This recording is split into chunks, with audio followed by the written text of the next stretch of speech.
My grandfather, Stephen O'Brien, is a man who has truly changed history for me, my family, and the world. World War II proved to be one of the most dramatic events taking place during my grandfather's life. This is his story, and this is how he changed history. Stephen was born July 15, 1923 in Bluffton, Iowa, where he lived for 4 years before he moved to Decorah in 1928. There he lived in an area known as the Flats.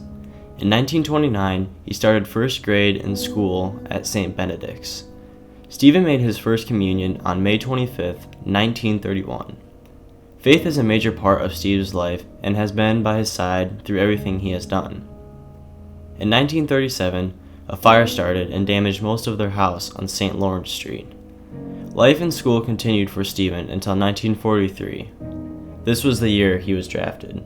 The initial beachhead from Mount Suribachi. D-Day +5. Shelling the ridge bordering the number 2 airstrip.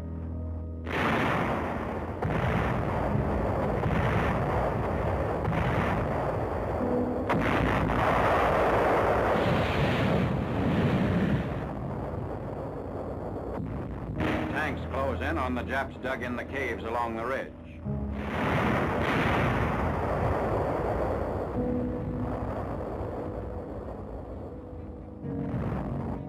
One of our mortar crews is knocked out. All except one Marine are killed. The ridge protecting the airstrip is stubbornly defended. A tank flamethrower goes into action against one of the many pillboxes covering the ridge.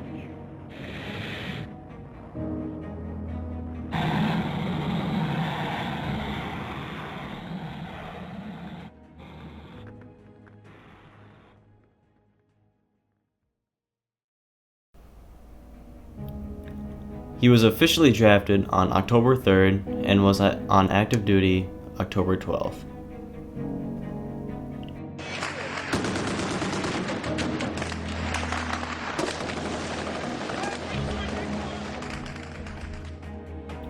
My cousin Erica interviewed my grandfather over his thoughts on the war.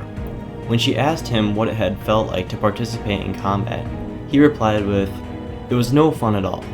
Too many sad things occur, like friends getting shot and killed. You never know when or if you're gonna die." October 13th, 1943 was the day Steve reported to Camp Dodge, Iowa for his physical and was called for active duty November 3rd, 1943. He was then sent to California for more basic training. Steve later wrote a remark in one of his letters that caught my attention, written on Easter Sunday. "I went to Mass and Communion this morning, and all the chapels were full. I was just thinking this morning that I'll bet it was the first Easter a lot of the boys ever went to Mass. I guess when they know they're going over, they get pretty religious all of a sudden." Steve was moved to Hawaii, where he got to stand guard for General MacArthur, President Roosevelt, and Admiral Nimitz on a motorcade. Being in the service in Hawaii wasn't all that bad. Steve recalls seeing many famous musicians perform and even getting the opportunity to watch a baseball game with Joe DiMaggio and Ted Williams playing. Steve was then moved to Guadalcanal for 2 months to build a rest camp for the 77th. In 1945, Steve was assigned the role of a machine gunner for the 77th Division. He then went through a rough landing on San Pablo and was the first set of American troops on the island. Later, they got into alligator boats and climbed overboard close to shore while getting shot at by Japanese soldiers. They secured the island of Zamani with a lot of patrols. Steve said his worst experience was living in foxholes on the side of a hill. The bugs and water were difficult to cope with. One hard moment for Steve was looking out one night, seeing Japanese soldiers and civilians with a white flag wanting to surrender, and turning around to see his fellow ships being attacked by Japanese kamikaze planes. Steve next landed on Okinawa with 2 Marine divisions on his left and right. He says he does not want to remember any of it. Steve does not want to discuss his 83 days of fighting on Aishima and Okinawa. It was one of the bloodiest battles of World War II with a death toll of 12,520. While fighting overseas, Steve burned his hand on a machine gun and was offered the Purple Heart. I admire for what he did next because he turned it down, with the belief that he did not deserve it in comparison to what other soldiers were doing for their country. Steve was then moved to the Philippines. During his time there, the atomic bomb was dropped on Hiroshima and Nagasaki. He returned to Japan to help out with the post-war efforts. He left there on January 20th, 1946 and served 2 years, 3 months, and 27 days in the Army in total.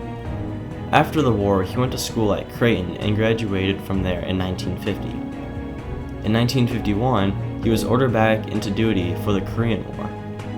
He served in Germany during this time and did not do any fighting. He was discharged on August 27, 1952. On August 1, 1953, he married my grandmother, Mary Ellen Kroger. Their first child, Barbara O'Brien, was born July 16, 1954, around the time communism was becoming a threat to the United States. Their second child, Mary O'Brien, was born May 29, 1956.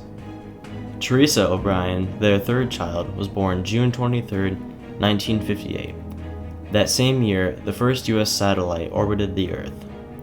Their fourth child, Maureen O'Brien, was born June 22, 1963. The Cuban Missile Crisis had happened within the year and had brought a great fright to them at the time.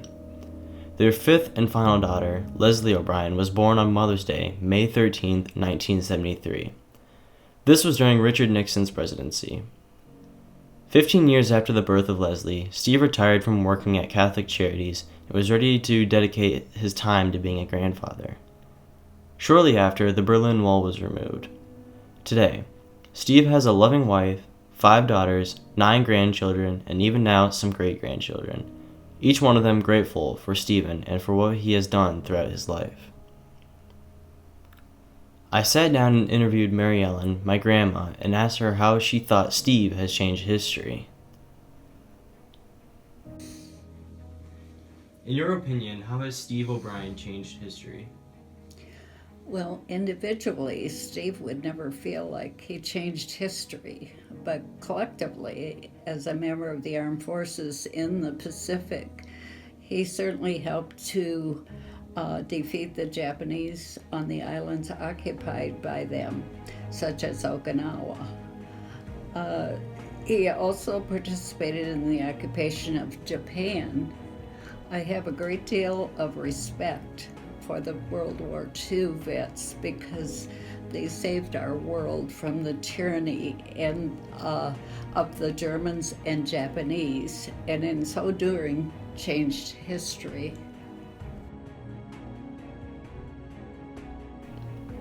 I personally believe that my grandpa has changed history with his presence in people's lives. He was a participant in one of the greatest generations and helped our country overcome a great evil during World War II. Without his help, we would not be where we are today. His strong faith-based ways of life helped him to live in such an inspirational way to others.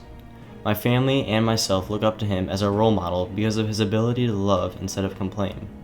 For Stephen, he has changed history by accomplishing the small battles in life and by becoming an inspirational figure for many.